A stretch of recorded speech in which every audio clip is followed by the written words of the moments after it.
Hello friends, welcome back. तो आज के हम इस वीडियो में करने वाले हैं क्लास 9th हिंदी का चैप्टर नंबर 6 मेरी बीमारी श्यामा ने ली, जिसके लेखक है हरिवंश राय बच्चन, जिनका जन्म 1907 और जिनका निधन 2003 में हुआ था। स्टार्ट करते हैं चैप्टर। मैं अपनी बीमारी को दुलराने वालों में न था। सच कहूँ तो मैं अपनी बीमारियों के प्रति प्रायः निर्भय था। शायद मैंने गांधी जी के ही लेख में कहीं पढ़ा था कि बीमार होना अपराध है। हमें जो शरीर दिया गया है उसे हम स्वस्थ न रखें तो हम अपराधी तो हुए हैं। यहाँ पे आपको बताया जा रहा है कि जो हरिवंश राय जो बच्चन है वो कभी भी अपने बीमारी को दुलराते नहीं थे। वो कभी भी अपने बीमारी में वो आराम नहीं करते थे। अगर वो कहे तो बीमारियों में वह और भी निर्भय हो जाते थे। वो बीमारी से भयभीत नहीं होते थे। शायद उन्होंने गांधी जी के लेख में कहीं पे पढ़ा था कि बीमार होना अपराध है। हमको जो शरीर दिया गया है अगर हम उसे स्वस्थ न रख सके तो हम अपराधी हुए। और मैं इस तर्क को कुछ और आगे लेके गया। अपराधी को दंड देना चाहिए। मुझे जब भी छोटी मोटी बीमारी होती, जुखाम, सर्दी, बुखार, खांसी, सिरदर्द, तो मैं खाट पर न लेटता और भी अपने से काम लेता। मुझे भरे भुट्ट बुखार में अपनी रात की ट्यूशन पर जाने की याद है। यहाँ पे अगर हरिवंश राय बच्चन जी ऐसा कह रहे हैं कि अगर उनको छोटी मोटी बीमारी होती थी जैसे जुकाम, बुखार, खांसी, सिरदर्द, तो वो खाट यानी कि वो खटले पर लेटते नहीं थे। वो कभी भी आराम नहीं करते थे और वो अपने से और भी ज़्यादा काम लेते थे, और भी ज़्यादा ट्यूशन पढ़ाते थे, और भी ज़्यादा वो स्कूल में पढ़ाते थे जोश में। बुखार की गर्मी और तेजी तो मैं और जोश में पढ़ाता। मजदूरी करके रोटी कमाने वाले को बीमार पड़ने का क्या अधिकार है। अभी जब भी वो बुखार होता है तो हमको गर्मी लगती है, तो बुखारों की गर्मी और तेजी में तो वो और भी जोश में पढ़ाते थे, और भी ज़्यादा मेहनत और भी ज़्यादा मजदूरी करते थे।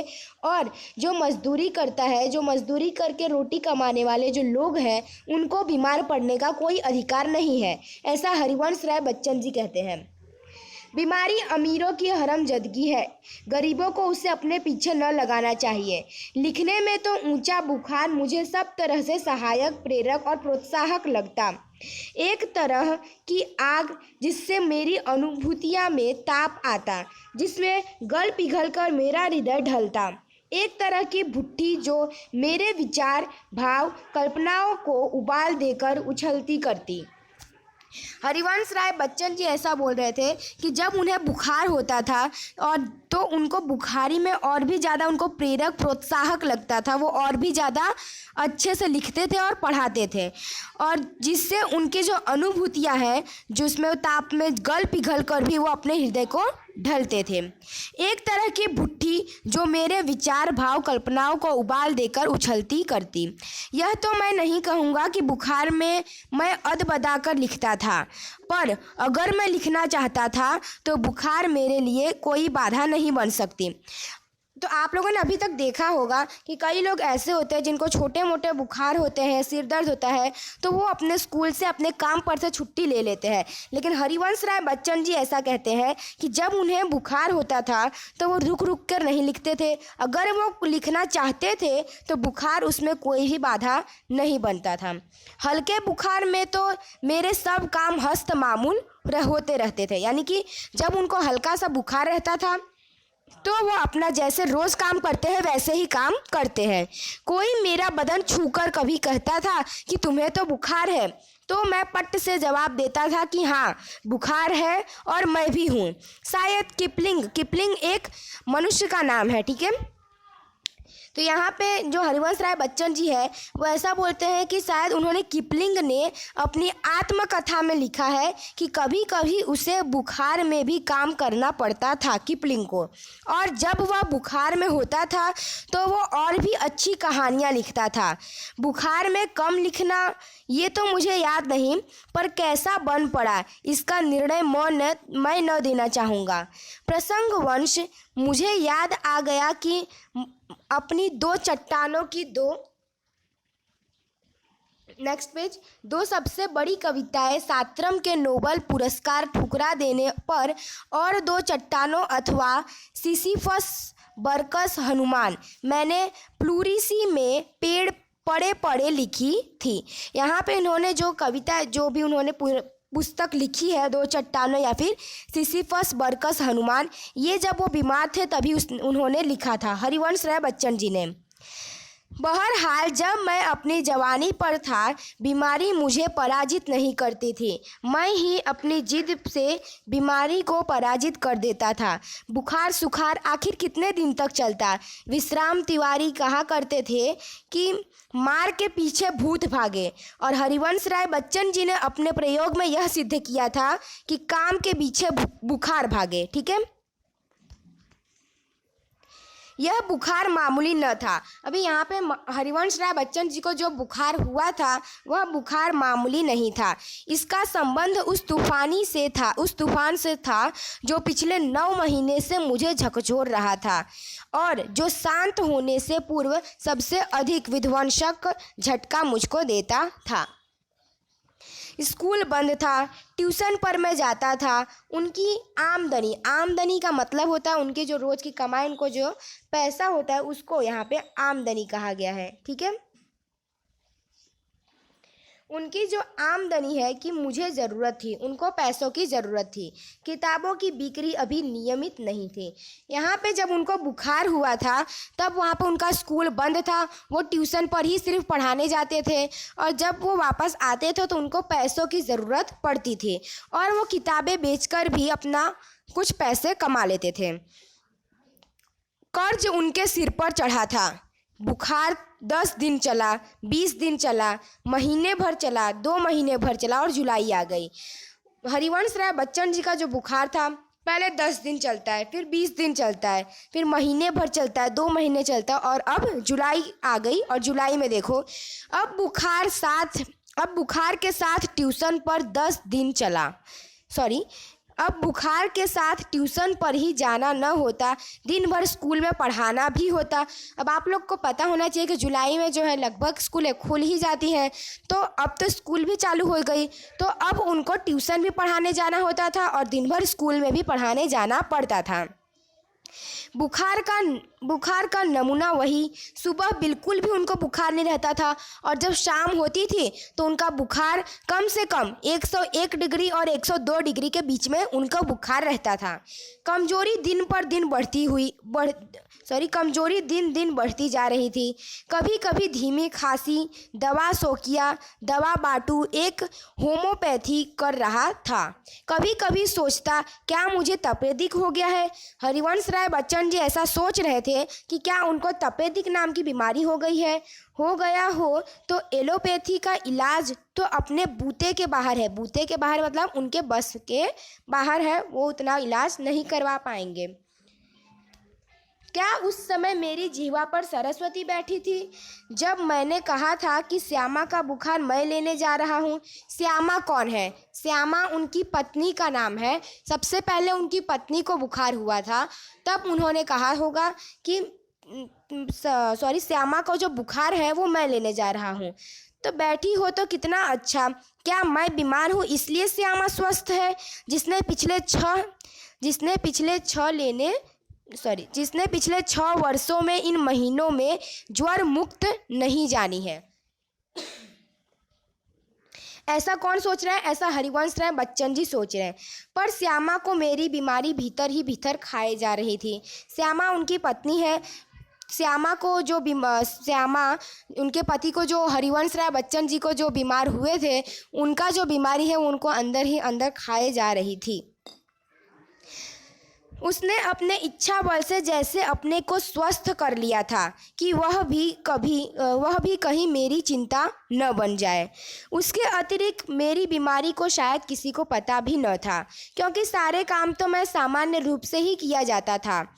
गर्मी में तो सभी थोड़े बहुत दुर्बल हो जाते हैं। एक दिन उसने मुझसे कहा कि मैं डॉक्टर BK मुखर्जी से अपनी परीक्षा कराऊं। मैंने टाल मटोल की तो उसने ब्रह्मास्त्र छोड़ दिया। टाल मटोल की मतलब उन्होंने उनकी बात जो है वो टाल दी। अभी यहाँ पे हरिवंश राय बच्चन जी को जो बुखार हुआ था उस पर उनकी पत्नी श्यामा ने उनको बोला कि आप डॉक्टर मुखर्जी के पास जाइए और अपना चेकअप कराइए। तब हरिवंश राय बच्चन जी ने क्या किया, मना कर दिया, यानी कि उन्होंने कोई ना तो कोई बहाना बनाया। तभी उनकी पत्नी श्यामा ने ब्रह्मास्त्र छोड़ दिया। और ब्रह्मास्त्र क्या था, उन्होंने यह बोला कि जब तक वो डॉक्टर के पास नहीं जाएंगे तब तक वो कुछ भी खाना नहीं खाएंगे। अब ब्रह्मास्त्र तो मानना ही था। डॉक्टर मुखर्जी को भय था कि मुझे क्षय का आक्रमण हुआ है। नुस्खा उन्होंने लिख दिया कि उनको कुछ दिन चिंता मुक्त होकर पूरी तरह से आराम करने की ज़रूरत है। नुस्खा मुझे मौत का परवाना लगा। क्यों? क्योंकि उन्होंने कभी भी आराम किया ही नहीं था अपने बुखार में, बल्कि उनको जब बुखार होता था तो वो और भी तेज़ी से काम करते थे और भी मेहनत मजदूरी करते थे। इसलिए उनको उनका नुस्खा मौत का परवाना लगा।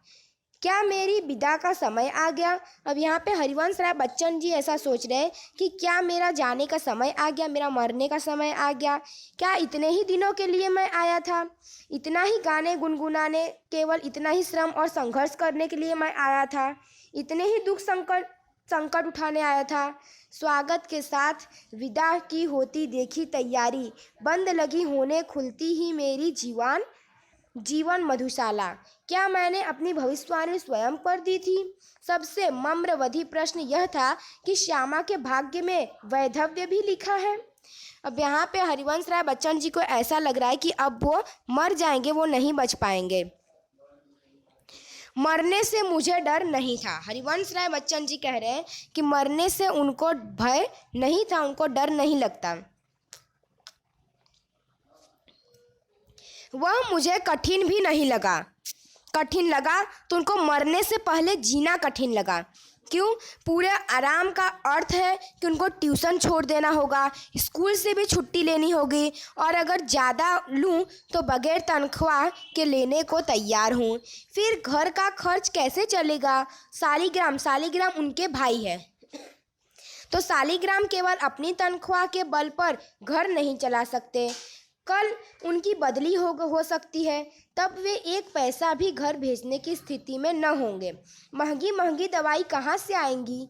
किताबों से आमदनी का अर्थ मैंने आपको पहले ही बता दिया है। किताबों से जो पैसे मिलते थे वो अनियमित और अनिश्चित है। कर्ज भी अदा करने को कम नहीं है। अब श्यामा ने मेरी बीमारी सुनी तो कांप उठी। अब सब उनकी पत्नी श्यामा को पता चला कि उनको क्षय नाम की बीमारी हुई है, तो उनकी जो पत्नी है वो कांप उठी, लेकिन वह तुरंत संभल भी गई। उसने दृढ़ भी हो गई। जैसे कि उसको ऐसा पल भर में आभास हो गया, अनुभव हो गया कि उसका कांपना बच्चन जी सहन नहीं कर पाएंगे। ठीक है, इस खबर से मेरे माता पिता को तो लकवासा मार गया। पिताजी धैर्यवान व्यक्ति थे। हरिवंश राय बच्चन जी के जो पिताजी हैं वो धैर्यवान व्यक्ति थे, इसलिए उन्होंने उनसे कहा, घबराओ नहीं, हम घर बेचकर भी तुम्हारा इलाज करवा देंगे। सालिग्राम असमर्थता की एक उसास लेकर रह गए। मैंने कुछ दिनों के लिए ट्यूशन और स्कूल से छुट्टी ले ली। किताबों की बिक्री से कुछ रुपए पड़े थे, उसने उनसे दवाएं मंगा ली और चारपाई पर लेट गया। श्यामा की सेवा साकार हो गई। डॉक्टर ने निश्चित होकर आराम करने के लिए कहा था, लेकिन जब बहुत कुछ करने को था तब चिंता करने का समय नहीं मिलता था। अब तो सिर्फ चिंता ही चिंता है। विशेष चिंता तो मुझे सिर पर चढ़े कर्ज की है। मेरा इलाज हो या ना हो, पर कर्ज की किस्तें तो जानी ही चाहिए। उसकी नियमित अदायगी के साथ मेरी साख जुड़ी थी। उसका जाना मेरे मरने से पहले ही मौत होगी। अब यहाँ पे हरिवंश राय बच्चन जी के ऊपर जो कर्ज चढ़ा था, जो घर का किराया जो चढ़ा था, वो उसका उनको टेंशन हो रहा था। प्लस वो स्कूल भी नहीं जाते थे और ट्यूशन भी वो नहीं जाते थे पढ़ाने, क्योंकि उनको डॉक्टर ने कहा था कि आपको कुछ दिन के लिए आराम करना होगा चिंता मुक्त होकर। इसलिए उन्होंने सब कुछ छोड़ दिया और सिर्फ उसी से उनको पैसा मिलता था, जो वो पुस्तक बेचते थे सिर्फ उसी से उनको पैसा मिलता था। नेक्स्ट पेज नंबर 27 जो हम नेक्स्ट पार्ट में करेंगे। तो अगर आपको हमारा वीडियो पसंद है इसे लाइक कीजिए, सब्सक्राइब कीजिए और शेयर कीजिए। मिलकर में जय हिंद जय भारत।